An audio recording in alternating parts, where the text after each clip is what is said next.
Hello, my peeps. Today I have the pleasure of chatting with Gerald Sturgill, or Sturgy, as I call him. He's an extremely prolific writer on Medium and the owner of multiple pubs, the editor of even more pubs, uh, and a huge personality in the community overall.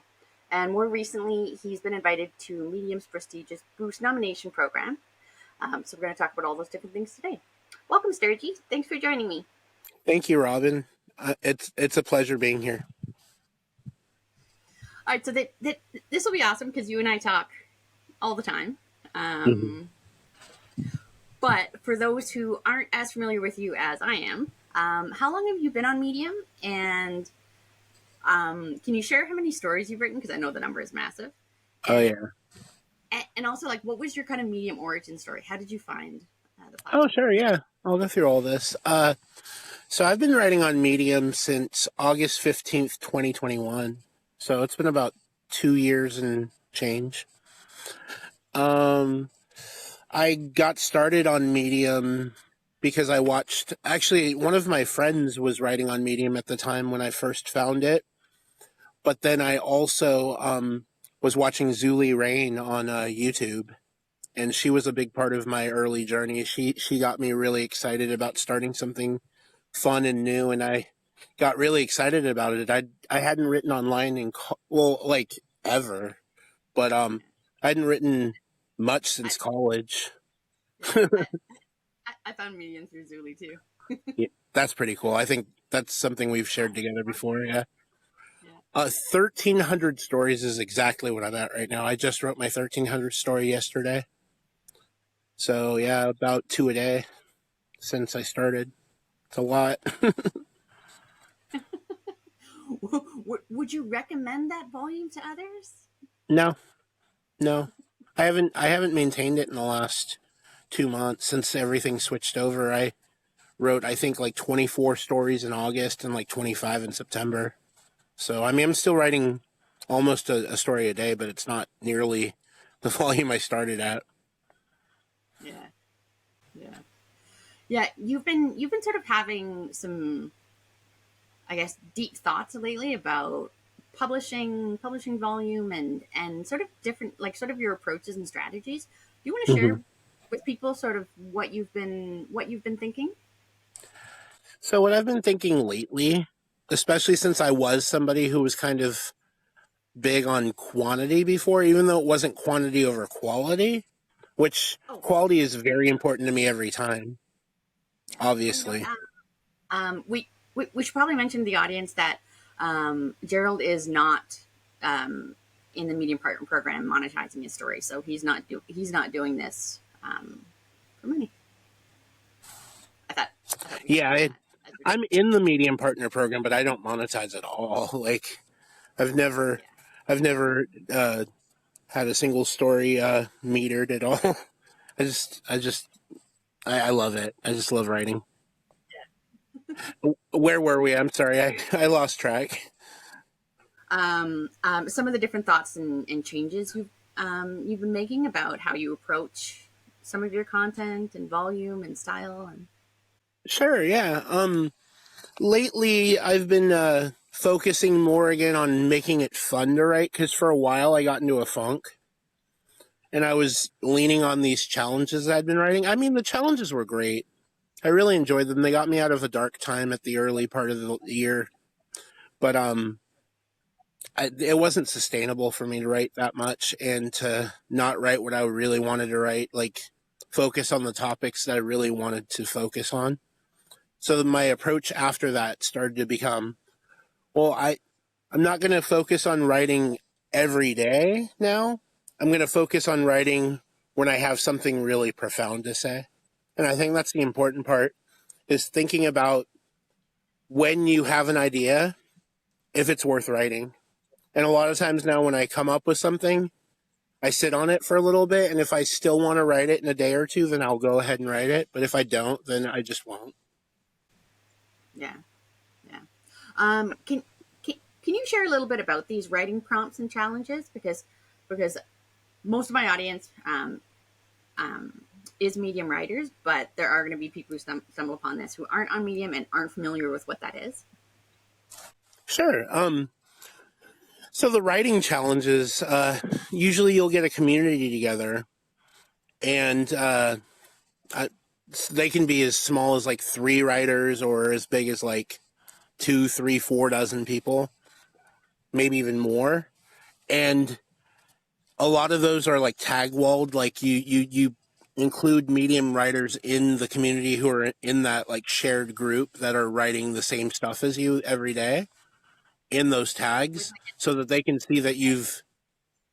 yeah, Oh, a tag. Tag, yeah, of course. a tag is like a social media like at mention for anyone who doesn't know what they're Yeah, it's a mention. So basically, like uh, when you see it on your Medium story, it'll be a like a green highlighted like name, just the Medium profile name of the person that you're mentioning. So I guess now, as Medium sees it, that's not such a great thing. You don't want to do that too much. Even though in these tag communities, like these writing challenge groups where you have a prompt every day that you're assigned to write, you want to make sure everybody sees it. It's more of they should find it or like organically and not be forced to like get all these notifications and see it just because they saw it in their feed. And I like that much better. I don't tag as many people anymore as I used to. I used to feel like even though if I was intending for it to be something that was meaningful, it may not come off that way if I was doing it very like too often. So my another part of my approach now is to not tag as many people because I want them to find it organically. I want them to be able to see it because they want to see it and not because I'm telling them to. yeah. Um, who who would you recommend prompts to? Um, like a prompt or a challenge. What I, what I would scenarios? say newer writers, that's a good thing for them because it gives them the motivation to actually write. But I don't recommend doing it for too long of a period of time. Like, do it every once in a while. If you're like stuck and you really want to write something, maybe go into a challenge and see what it's all about. And if you like something, then go ahead and write it. But don't feel like you have to write every single day with the group the main group that's doing it. So I feel. Mhm.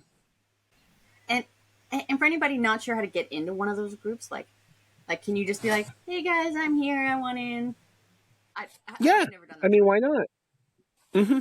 I actually own. Funny you mentioned that. I own a publication that's just for that. So we started this publication called The Challenged for people who wanted to write writing challenges, Yeah, and they just put their story in there if they want to write something, and yeah, it's done pretty well. It's actually a pretty popular publication at this point. yeah. Well, actually, that transitions into my next question perfectly. You are the pub master, the cube master, as said sometimes. Hey, Um, you're gonna cut that out, right? you're you're the owner of multiple pubs, and you also edit for other pubs that aren't your own. Exactly how many pubs are Yes, you a part of, and how do you not lose your mind? 20. Yeah, so I at some point, if you were to count all the ones I've ever been a part of, I've been over a part of 2 dozen pubs. I'd say like 26, 27, something in there. At the moment, I'm technically only in about 20. That's still a lot. At this point, I only regularly edit for about, let's see, three. I'd say like 8 of them. It's Yeah. still a lot. Um, yeah. So can you list your own and then the other ones you edit for? I know you edit for with me at New Writers Welcome. Yes. You brought me on board a little while ago. Illumination. So we edited at New Writers Welcome. We edited over, or sorry, I edited over at Illumination still. Although I've scaled back on that quite a bit because that's a big publication. Yeah, Uh, I was editing with you there for a bit, but then it just became too much for me. It's a yeah, big one. yeah, I remember. I remember that. That was fun. Uh, let's see. Digital Global Traveler. That's the one the publication of my own that has just been entered into the Boost nomination program. So that's exciting. It's travel and culture. And we've got the Press Box. That's actually another nominator pub. My colleague Ryan Gilmore. Yeah, he's a nominator That's there. that's That's sports. sport. Yeah, that's all sports. Yeah. And then I you've got the accepted a new. fitness article the other day, but fitness is kind of sporty. Yeah. And you've got the new Funny Ink, which is of course my favorite, just because it's humor. Yeah, I mean, yeah, humor's always a winner, I think, for publications. The Random Nerdiness Collective, it's just kind of like a nerdy pub where you can either rant or just like share your nerdiness with people. And then Community Building Movement's just a community based publication, so just stories about lifestyle, community, health, life, just whatever, celebration, just whatever you feel the community would love to hear. That's the main purpose of that publication. Yeah, awesome. So you've actually picked up on my next question as well, which is that you have been invited to Boost nomination program, which is fantastic, and you're doing that through Digital Global Traveler, which is a travel Correct. publication. Um, how how are you finding the onboarding process? How um, so there's going to be a number of people brought on. How do you find the experience? How long does it take to kind of get going and get nominating? Hmm. Because yours just happened recently. So Yeah, mine. I literally just started on Sunday. Um, the onboarding process was pretty straightforward. Uh, I got a bunch of material from the head of the Boost program, and she sent me all this stuff that is supposed to get me ready to know what I need to do when I start nominating. And I've really caught on to it quickly, and I figured out. Actually, what's funny is I'm unboosted myself at this moment, but I actually learned a lot of the reasons why I might be. So I figured it out. I was like, oh, wait a second. You know what? I think I figured out why I'm not boosted yet. And now that I've seen all the criteria, I'm like, this is going to help me in my own journey as well. But also, I'm going to be able to help others. And that's the biggest part. yeah, could you share some of the things that you found? Like, oh, this is why I wasn't boosted. Because I think there's a lot of people who are saying like, oh, I haven't been boosted. Like for me, for example, I say, I've never been boosted. Now a lot of the stuff I write, I know that it's never going to be boosted. So, but there are some people who are like, why have I never been boosted? And they can't figure it out. And you just figured out some of the elements that maybe were holding you back from that. So could you share what your personal ones were so that other people can learn from it? Sure. So when I go back and look, one of the biggest things that Medium kind of looks at when they look at a story to boost is this person putting out like content that seems to draw authentic engagement to it, and not like forcing people to read it, like how we were talking about earlier with the challenges, like if you have like an inordinate amount of tags on the post, even if it's like a meaningful tag, like you're getting the community that you're involved with in on that story, that's not necessarily going to be something they're going to look to boost, because you're kind of trying to do that yourself already. um the other big thing about the stories that they like is that you need to have some sort of evidence to back up your claims, and not just throwing out conspiratorial stuff. Another big thing, and I wasn't really doing that, but like it's more of like what I've been seeing around, and that's kind of like another thing that I think has held people back from that. Yeah. So, Uh, so let's sort see. Another big thing I think I personally went through with it is stories about Medium. I started getting into the trap a little bit about writing about Medium and leaning into that a little much. And when that was coming in the time frame when I was doing that with the challenges, I didn't really have time to write anything else. So I could see in that time frame from when the boost started to now that they wouldn't be looking at any of those stories because it was either a challenge story with the tag wall or a story about my writing journey on Medium. And it's like, well, this isn't useful to our readers. So, yeah. Um, just, just going back to your last point about sort of the opinion pieces, and you need to sort of back things up with fact. So, how would, if you were looking at your work, what would you have done differently on something that was an opinion piece, or maybe even a bit of a sort of like a rant, which I have seen get boosted. What would you have done Yeah. differently? You think would have made it more boostable? Hmm. I'd pay more attention to my use of like logical argument, like in terms of like I would stray away from logical fallacies because that's a huge thing, even in my own like mind, because I'm a pretty philosophical deep thinker. Surprise, surprise. But um, I I find that when people use certain types of logical fallacies, those are a lot of things that can be passed over for the boost, like using circular logic to explain certain things, or the slippery slope argument, or putting in a red herring, or a straw man argument, like blaming somebody else, the person, and not the issue. So I feel like a lot of these are the reasons why Medium would pass up on some of this stuff, because they see that and they're like, well, I don't know. I mean, they made a strong argument here, but they did this. So it's like Yeah.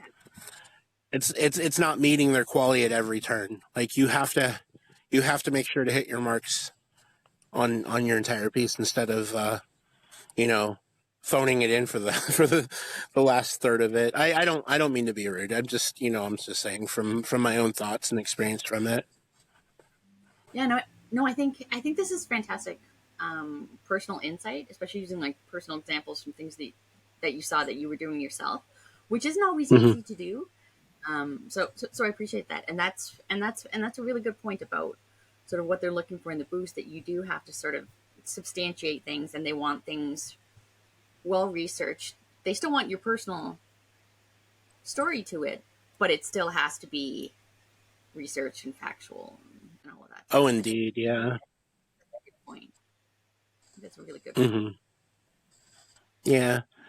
For me, like when I do the research on my pieces, especially if it's a highly informational piece, I try to get as many sources in there as possible and not just one big one. Like, I'm not going to just go to Wikipedia and put everything in there and just be like, "Oh, I got this on Wikipedia." That's a major no-no.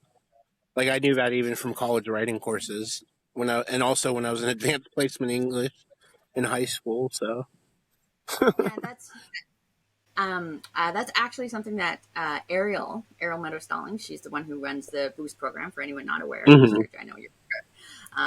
In her interview with Christina God, one of the things she was saying about boosted articles is that the story has to have something of you in it and something personal. And one of the examples she gave was she's like, we don't want to see regurgitated Wikipedia articles or things where we just could have read the link instead, as opposed to like you have to offer something unique on it with your experience. yeah. And I think the Wikipedia is a good example of that. So Oh, definitely. Yeah. Wikipedia is probably the most impersonal, I would say, like source you could use in your articles. yeah, yeah. Um, so so so as for a nommer, or Boost Program Nominator, Hmm. you were brought into the program for DGT, that Digital Global Traveler. So that's going to be travel stories. But then one of your other Hmm. pubs, Pressbox, which is a sports publication, also had a nominator brought in. Is there going to be any Correct. crossover, do you think, or are you two kind of going to stick to your own niches, or are you planning Hmm. on nominating? other niches, or what's your focus? What's your plan? Do you think? That's a good And I question. know we're So I've thought about this actually. So it's good that you ask it now because it's definitely going to be my game plan going forward where I decide to go with it. But I think where I am going with it is that I'm going to focus mainly on digital global traveler with my travel and culture stories. So I'd say a majority of the stories that I nominate will be from there. But I won't discount nominating anything else that I just find to be, you know, exemplary. Something, like I've been looking at a lot of poetry lately. And I mean, I love poetry. It's beautiful, it's moving, and when done right, I mean, it has a lasting impact, and that's another one of the big things in the boost program is what they're looking for is this story impactful? And I feel like poetry, it's not really a hard category to boost, and if you have an eye for writing in general, I would say that a lot of poetry, especially the stuff that's more personal, like deeply personal and impacting, I feel like that's easier to notice and boost. yeah. What are your thoughts on that? Actually, funny because poetry, boosting poetry, has actually come up with two people I've interviewed before, Christopher Robin and our buddy Patrick Stewart. Mm-hmm. Um, and Chris and I were talking about how poetry would be a really difficult one to nominate, just because Sure. of how subjective it is. I guess you. Hmm. Because I could see that. poetry is really about your own personal taste, right? And sort of Hmm. what resonates with you, and that's hard to put forward to the medium staff curators who have to approve the boost nominations. You guys both have to like the same subjective piece of poetry, and a piece of poetry that speaks to one person might not speak to another person. I don't know. I think that might be difficult. It might be. I could see that side of it too. But I feel like when you find really good poetry, it's almost like this almost feels like it should be noticed. Yeah. Yeah, I guess yeah, that's that's where I was going with that. But at the same time, there are other subjects I love. Like, I'm a huge music fan. Like, I love music. So anything musical, if it's really well written and well researched, I might feel, the urge to want to nominate it. Or anything nerdy, like video games or anything like that. would would music fall under culture though? I think it would, right? I think music and culture are pretty interrelated. Yeah, Yeah, I so don't think they're the that's exact same thing. your category. Hmm. Yeah, I don't think they're It's the not, exact same thing. but I Hmm. think music falls under the culture category, which is part of DGT. So Oh yeah, DGT. Yeah. Oh, because I did have a piece that a writer had written about music in there, and it was from a particular country, and I found it to be riveting and worthy of being boosted because it is pretty well written and relevant to their personal experience. So I was very, I was very intrigued. I was like, oh, well, I'm looking for stories to boost right now. This might be one to look at. yeah. So so so, so I was actually just talking with Jason recently about how some of the boost program nommers in their pubs they've put up a boost gallery, so a tab on their pub. You know, there's about us, Hmm. great for us, whatever. Yeah. Um, a boost gallery of the stories in the pub that have been boosted. Um, so I'm wondering if you're going to do that. And the reason that I kind of like it is that it lets people sort of figure like study them and sort of see like, okay, I'm kind of starting to get it now. Hmm. Yeah, I'm definitely going to do that. I'm very like as in my real life, and as you know, I'm very transparent and honest with people, and um, I want that same transparency and honesty to come through in this boost program, and I want the people who write for me to know that, where I'm coming from with my choices. I don't want them to feel like, ooh, what is that, seltzer water? No, Pepsi Zero. Oh, Pepsi. Oh, that's my favorite too. Well, actually, I think we got Coke Zero. Yeah, aside. Anyway, I've had that. um, yeah. No, but the boost, I definitely want people to know what I'm boosting, why I'm boosting it, and what subjects I'm boosting in, so that they have a clear, or at least semi-clear game plan as to what they might submit. So I think that's a Yeah, great idea. yeah. I think it's really helpful for people. I mean, not that these stories need more traffic per se, because they've already been given a lot, but Hmm. for other writers to kind of get to see, okay, this is getting boosted because of this certain type of vibe to it, I guess. Yeah, Now, now, I like that. yeah. Now, how important? So we've been talking about the boost. How important do you think it's going to be on Medium moving forward? How important do I think the boost is going to be going forward Yeah, for writers? yeah, Uh, See, that's a hard question for me to answer personally, only because I've never had to depend on Medium for earning.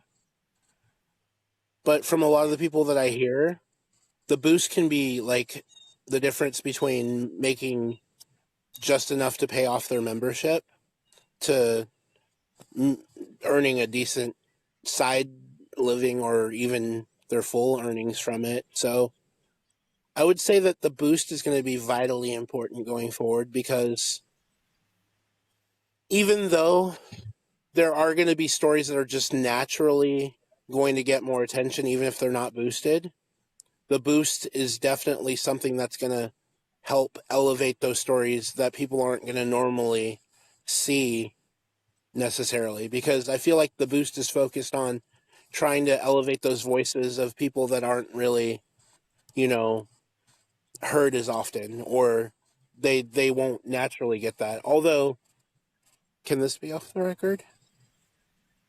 Can we edit this part uh, out? I I'd rather not have to edit the video.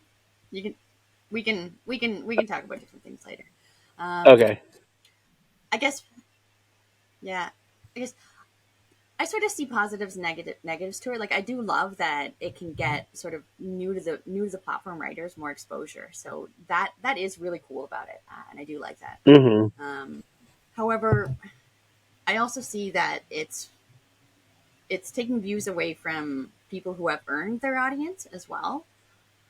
So I get that I get that they want to highlight new writers and find new writers, but shouldn't some loyalty be given to the people who have been around for a long time and built their audiences through quality writing as well? I But I they was gonna speak to that. Yeah. I feel like, well, like really you and not everyone. I. Mm-hmm. You and I, we've been writing on the pub, or I mean the platform, for at least a year, and Actually, I I I got to my 1 year point 6 days ago. I think nice. 1 year. Not as Yeah. long as you. Well, I mean, if you feel, it feels like you've been on Medium forever now. It really does. Yeah. um. Yeah. No, I mean, I was going to speak to that. Really, that's really only my major concern with it, is that it is kind of taking away some of the views from the more established writers who have put in the work and have actually tried to grow organically and get their audience to them. Yeah, Yeah. yeah. Because I have more thoughts about and that off camera. yeah, I've got a number of friends who are nominators. Like, well, we know the same people, and Hmm. and I hear regularly sort of like, oh, I'm so excited to boost these new writers, these new writers, these new writers, and that's awesome. But also, like, don't forget about other writers too. Like people who have been on the platform a little bit longer and then a lot longer. I think Hmm. the Boost program, in my opinion, sometimes maybe is a little too focused on new writers. Hmm. I definitely see that. Yeah. Anyhow, um, I know you're still new to the Boost program, but having recently gone through their training, um, are there any things that stick out in your mind that you want to tell people about things to do or to not do to get boosted? Oh, definitely, yeah. So in the last meeting that we had, basically a huge focus was to emphasize to writers that a big thing that'll be probably be the difference between getting boosted and not getting boosted is that does the title deliver? Does your story deliver on what you're writing? Like the you know what I mean, the title. Does the title basically adhere to the theme of your story? And that's a huge one. Like if you have a clickbaity title up there, it's like uh not so much. The other big thing is tags too, and that surprised me. I mean, it doesn't really surprise me because that's kind of like how the curation worked before when it was chosen for further distribution. Is that you would be curated under a certain tag. So just knowing the main tags, tagging your story properly is very important.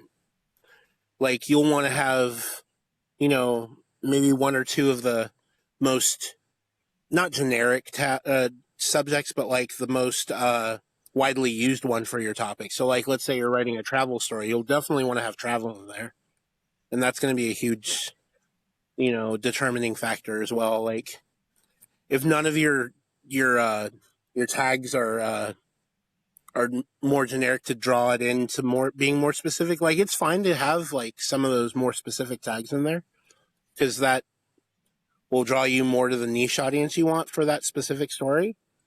But not having, yeah, you need the generic tags first. So at least one or two relevant ones Um, to the topic. could, Hmm. could you give an example on that? Actually, Sure. I mean, it's a big one. so for me, well, I mean, I read a lot of different topics, but like a big one, obviously the one I got chosen for, travel, because you know I live in an RV and I'm actually outside right now. This is probably your first outside interview um Yeah, so far. Yeah, we got my RV's in the.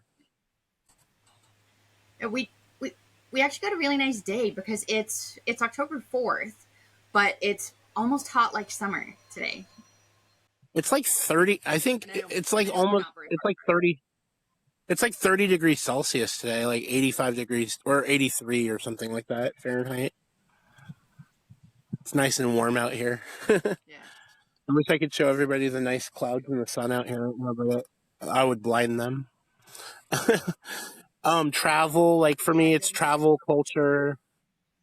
What's that? I'm sorry, Robin. Yeah, the cameras don't pick up sunshine very well. Um, No. but for example, if if I was writing a story about a trip I took to Marrakesh in Morocco, what would be an example of, or let's say I was writing a story about a particular market and thing I bought from a market in Marrakesh in Morocco. What would be like a really specific tag, and what would be a broad tag? For example, Well, I would travel. say the so the broad tag would be travel. Yeah, I would say go for the specific tag. I would say probably either mention the country or the location you're at. Like I think people, if they're looking for stories of people going to like Marrakesh or Morocco, they'll want to know that in the tag that's what the story's going to be about, even if it's in the title. Yeah, or like if it's something specific that you bought, maybe use that as a very specific tag, like this. You know, this Moroccan rug I bought. I don't know, Moroccan rug. Perfect. Actually, actually, I was gonna. I was going to ask you about your first point, which is the titles. That this is something that I'm really passionate about titles. I'm not a fan of titles that are all mysterious and ethereal. That are like the summer Hmm. night wind. You're not Shakespeare. I want to know where. I want to know. Um, Right. so, so I am kind of a fan of. I don't want to say clickbait, but clickbait that you deliver on. So for me, clickbait that you deliver on isn't clickbait. It's just a damn good title. Like like titles are meant to grab attention, and Hmm. and for me it's kind of funny that you said that they're really focusing on delivering on titles, whereas for me, from the boosted posts I've seen, they tend to use more cryptic and subdued titles, which I guess gets them higher read rates because if you're going to click on a title that's not very exciting, you're more likely to read the story. Well, I think when I said that, what I mean is like you still want your title to be interesting, of course. I think the thing is like as long as you're around what the theme of what you're writing about is, like make it as interesting as you'd like to, and draw the readers in. You don't want to give everything away in the title, obviously. Um, but I feel like if it's something unrelated to what you're talking about, it's not gonna. That's more of the clickbait I'm talking about. Like, let's just say, for example, you're using it humorously. I mean, I'm sure the nuance is, the nuance is subtle enough to where you could see, oh well, they're obviously, joking with us in the title, and I'm sure that's something that could be considered for a boost. Like some of your titles are, oh my gosh, I enjoy reading just your titles alone sometimes. Like, I mean, honestly, I know this will probably not make it to the final cut, but I'd boost you. Everything's making cut. Yeah, everything. I love it. So far, I think everything is. Yeah, as long as nothing's So, what, too like blurry or you know whatever. yeah, unless you're me, I don't care. Right. But so, um, just just on the sort of title thing, um, were there any examples in the meeting that you can think of that were kind of like, oh yeah, that's really what they're talking about in terms of making a title Hmm. interesting, but you have to deliver on it. I don't want like not calling anybody out particularly, but No, no, for no. example, was there something that I'm, you thought came to mind when you thought this title would oh, get you me mean over the with line? my initial thought? Hmm.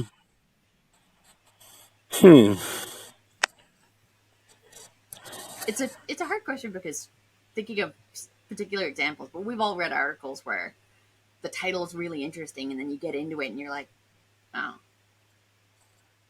this is not Yeah. what I Well, thought. that's kind of I think where that those type of stories would be the ones that I don't think they'd be as much as interested in boosting. Like if the story is interesting and it you know like if your title's just like interesting enough to get the reader to read the click rate whatever, and it somehow adheres to what they're saying, I feel like that's something I well, at least me personally, I think I would. I, but it's hard for me to think of a specific example at the moment. Like I, I, I know that if I was in my editing mode right now, if I was in Medium just looking at my publications, I could probably give you like three, four, five examples right off the bat. Yeah,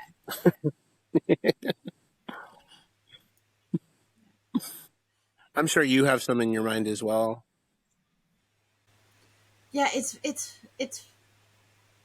kind of a hard question because to think of something right away because you don't really remember the stories that aren't delivered on. Mm-mm. You remember the great stories. You don't remember the ones Yeah. that don't deliver. which Exactly. which I think is a great point because that would basically make it not boostable because they're supposed to be memorable. So Yeah, and it's funny you're bringing that up now because the first story that I actually nominated, I was like, this story is so memorable. Like, I feel like there's no way that they're going to tell me that it's not, boost worthy because it's just like you read the story and you're just intrigued and you remember it. yeah, yeah. I don't Although know if I'm for supposed me, to say it. I don't know, I think that's fine. Um, Mhm. although again, there is a certain amount of subjectivity to getting Boost nominated because I think the standard ratio is around 70% approval, somewhere Correct. around there. So 70 to that still 75, means something like that. yeah. Hmm. So that still means 3 out of 10 stories that a nominator thought, hey, this is gold, this is really good. The the person at Medium reviewing it didn't agree. So I think I guess there is still some subjectivity based in. Yeah. Yeah. There's definitely. The curators are going to have a different, even curator to curator, they're going to have a different idea of what they feel would be boostable versus what's not. Yeah, and I've I, I've actually heard that a nommer nommed one story, it didn't go through, and then someone else just happened to randomly nominate it. I guess it was just a really good story, and they didn't know that somebody else had, and it went through. So they Nice. just had different creators, and one thought yes, and one thought no. So, Yeah, I mean, I'm not going to say luck of the draw, but I mean, sometimes. well, I think I think that's one of the things that's just going to happen in a human algorithm, which is kind of what the boost program is. Like I think you said that to me the other day actually, that you're going to become a Hmm. human algorithm. Yeah. I am the algorithm in 2035. The Sturge Yeah, algorithm.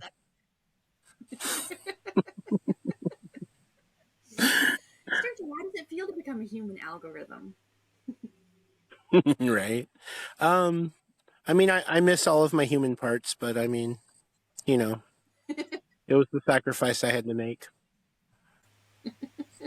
Are you gonna start talking all robot like? No, no, that's so 1980.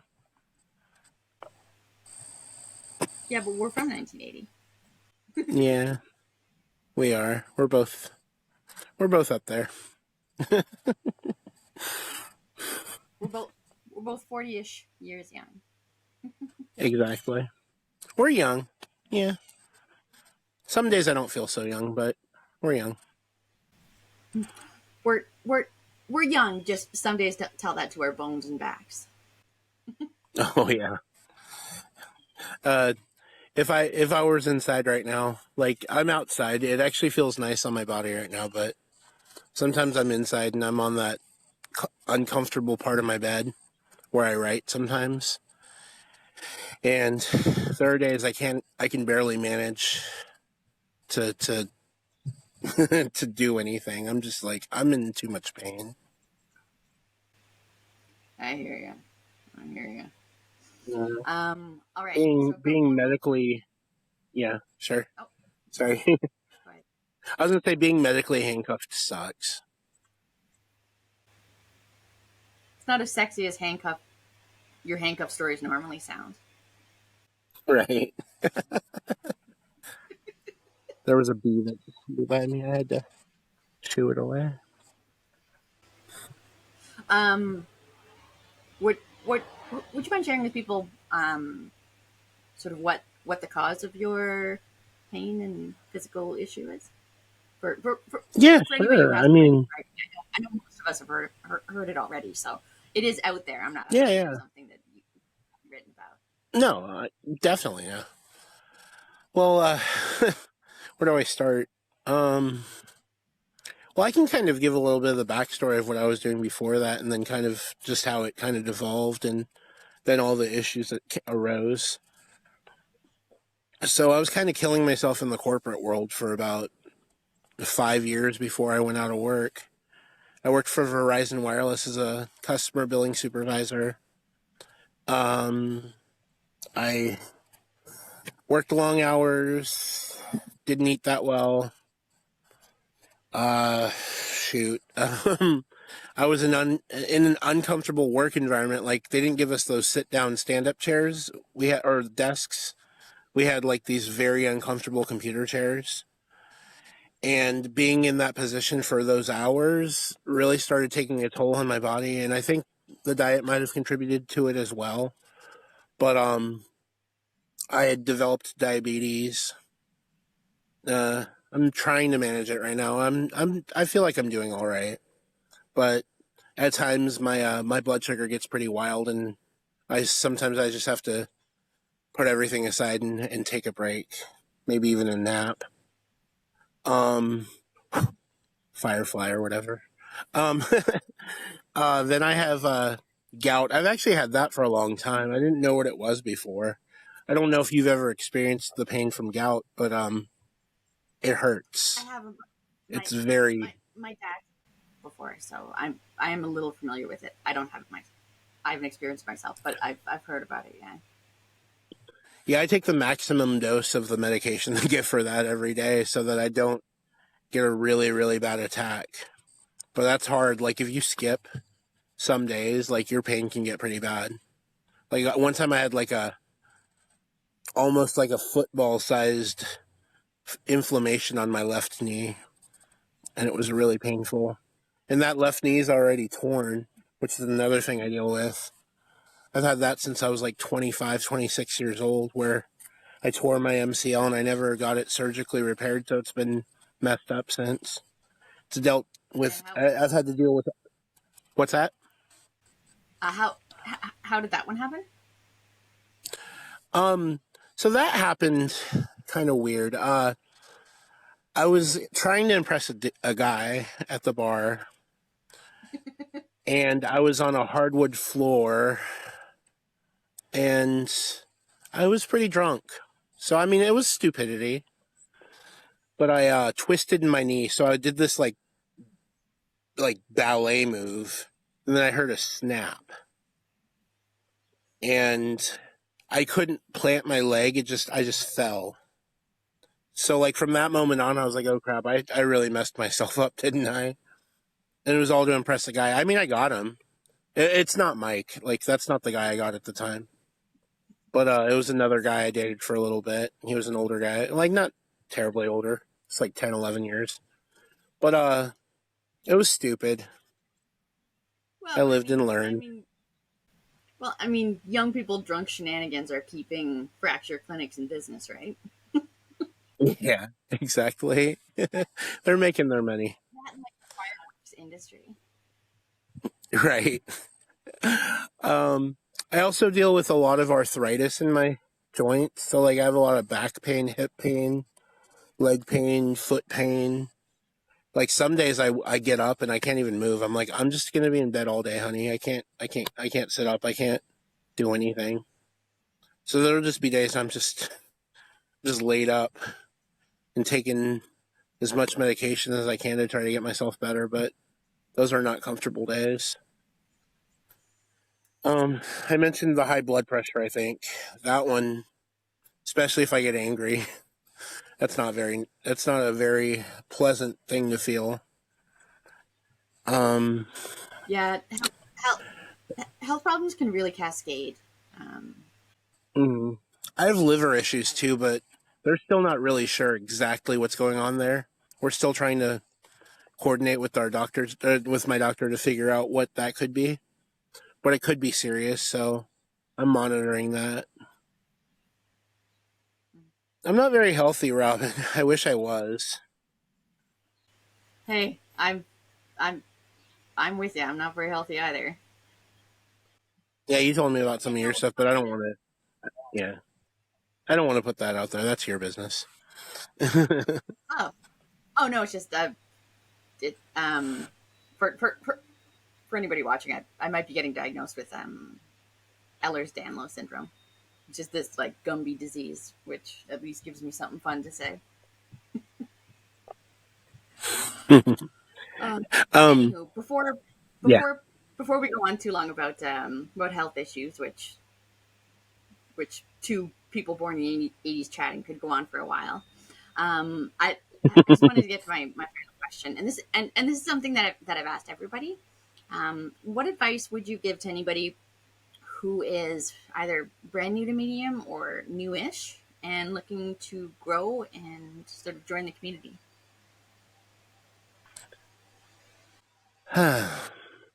Normally, I would say find people you enjoy and comment, read their stories, clap for them, you know, build your community. But I'm not sure if I'm allowed to say that right now.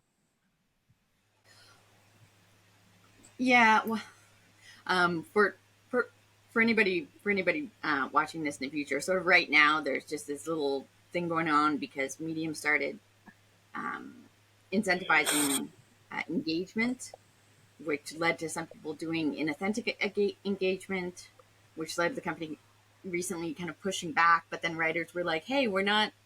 Well, some of us are not inauthentically engaging. We're just massive addicts to the platform, and we're reading I'm stuff super like addicted. sweet, Medium's my life. Yeah. yeah, and would make friends, communities, and congregate around these little like pubs and all this stuff. So we're not doing it inauthentically. We're just hooked. We're I'm just super hooked. hooked. Like Mike's scared of how he's concerned about how addicted I am to Medium. He's like, Yeah. it used to be good for you. It used to be good for you, but now you got involved with all this extra stuff, and now you don't have time for me. You don't have time for our life and all this, blah, blah, blah, whatever. I'm like, I love you, honey. I'm always gonna have time for you. But Medium is Well, really a passion of mine. that's because you edit for like 97 pubs. I know. Um, I would say that like to the new readers as well, just like or new writers. Um,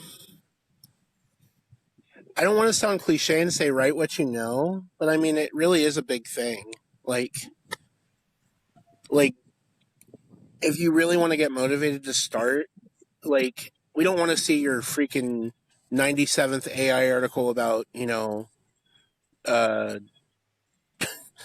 I don't know, automation or something, or those stories when you see them. It's like this isn't personal. This doesn't feel like something I really want to read. Like, why is this even here? Or like, or the people who heavily lean into like the earning stories. I'm not saying that's a bad thing. It's fine to celebrate, your wins. Like, I appreciate people who do that and bring that to the community. Um, but we can tell when you're obsessed. So, I mean, kind of cut that. I don't know. I'm not trying to be mean to anybody. I'm a loving person. I really do try to make myself available to new writers all the time when they ask me for advice and they want to know how have you how have you been so successful here. I'm like I'm just me. I'm authentic. Like you're not gonna see me on Medium being a different person than I am in real life.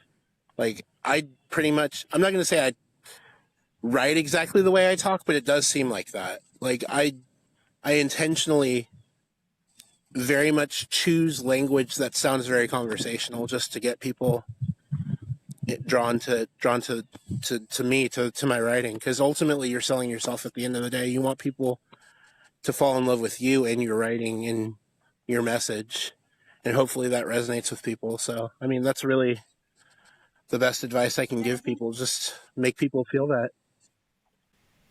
yeah. I think authenticity goes a long way. And Hmm. and when writers can really connect that on authenticity onto the page, um, the readers can really feel it, and it makes a big difference. And that kind of thing is really what keeps bringing readers back. So I think that is really good advice for new people. Yeah, engage authentically. Don't prove Tony right. Like all these super these super commenters out here. We're not trying to growth hack. We're really out here because we love Medium. We love the publications. We love engaging with new writers. We love engaging with our community. I mean, that's really the big thing. The people that we've really attached ourselves to. Like the moment I saw Robin Wilding on Medium, I was like, oh, well, this is a person I want to connect with. I Mustache. guess it happened. Yeah. I could see it right away. You were just so authentic and just so you. Like, there's nobody else like you on Medium. Fucking A. I hope you're turning a little red. Authenticity. Yeah. Authenticity is so important, and I wrote something the other day that I kind of wish I'd started saying before. Um, and that's if you've ever thought about writing something and then said, "Oh, I shouldn't say that," and take it out. That's that itself is a form of not being authentic. Hmm. Because if you think I shouldn't say that, I shouldn't do this, that's really holding back, and like that type of like self censorship is being inauthentic, in my opinion. I'm going to say something to this point. So, I actually study multiple languages, and I've actually been pretty versed in learning different languages. I'm not going to call out the person who said this, but one time somebody said, "I don't feel like if you want to write something in another language that you know and understand, and you want to get that message out there to those people who can understand that language, that people are going to feel connected to that and feel that that's authentic because it's not the main language that they write in." And I'm like, well, if you want to convey the message, even if it's in a different language, even if you feel like it's something that's going to go against normally what you write about, like add a personal element to that. Like throw something in there that makes people realize, oh, wait a second, they're really trying to convey a message to us within, even if it is like, let's say Spanish or whatever. Like they're they're putting something in there that is universally connectable, like something that we can all understand, even if it is like in a language that not everybody's going to understand. Yeah, although I have to say I do kind of appreciate that Medium is sticking to English for now, and Hmm. if it does open up to other languages, it'll sort of keep them separate so you can opt into the languages of your choice, because you don't want to see, content from languages that you don't understand. So Yeah, no, you and I have had this conversation. I understand that. Um, yeah, I think that is a good idea to like allow people to opt into different languages once they get that feature in there. But at the same time, what I'm saying is like you'll have an audience there of people from all over the world who may not speak English as their first language, who are writing in English because that's what Medium wants and that's what they're boosting. But at the same time, I think when we celebrate that diversity and understand that people are going to not everybody's going to want to speak English all the time, or even that they'll um, want to write in English. So I think like what you were saying, yeah, give them the option. You can opt in. Hey, now we're international, and I love what they're doing with the Medium Partner Program, or at least trying to expanding it to the world, which is a beautiful thing. yeah, I think it's awesome, and they're bringing on India, although that's been delayed. I know the Indian writers on here have been waiting a long time for that. Yeah, it's this is the second delay now. Yeah, not to say there aren't a ton of other countries and people waiting, but I know the Indian is a big one, just population wise. I'm Yeah, also really one excited point that like 3 billion. um, Mhm. yeah, I'm also really excited that they're finally going to be adding African countries in, because they haven't had any representation in that area so far, and that's an entire Yeah, continent says they're missing out on, which is like ridiculous. yeah, yeah. But I'm glad. I'm glad Africa. That's the big like the countries in Africa that I saw. in the expansion, I was so happy. I was like, yes, finally. Yeah, for sure. All right. So I've already had you for more than an hour. Um, do you have any pearls of wisdom or anything that you wanted to share with the audience before we go? Um, Or you can be like Maybe I whatever could you end with a was. quote. Yeah, I'm gonna end with a quote. I think like the biggest thing here for me. Well, I'm gonna allude to the quote. I'm not gonna. I'm not actually gonna say it. That's kind of cheesy. Um, um, it's just the way I live my life. I'm always myself, no matter what, and I think that's what's driven a lot of my success. Just like take that approach when you come to medium. We were just talking about it, authenticity, but also don't allow anybody externally to influence what that is. Like be unapologetically, and I think that's what you and I we already understand that. It's just something that we live our lives by. Yeah, I like that. Be be unapologetically you. Unless you're Canadian, we have to apologize for everything. But I mean, unless your like natural self is just something that nobody can. I don't know. No, that even then, I don't know. That's fine too. yeah, I like that. Really good.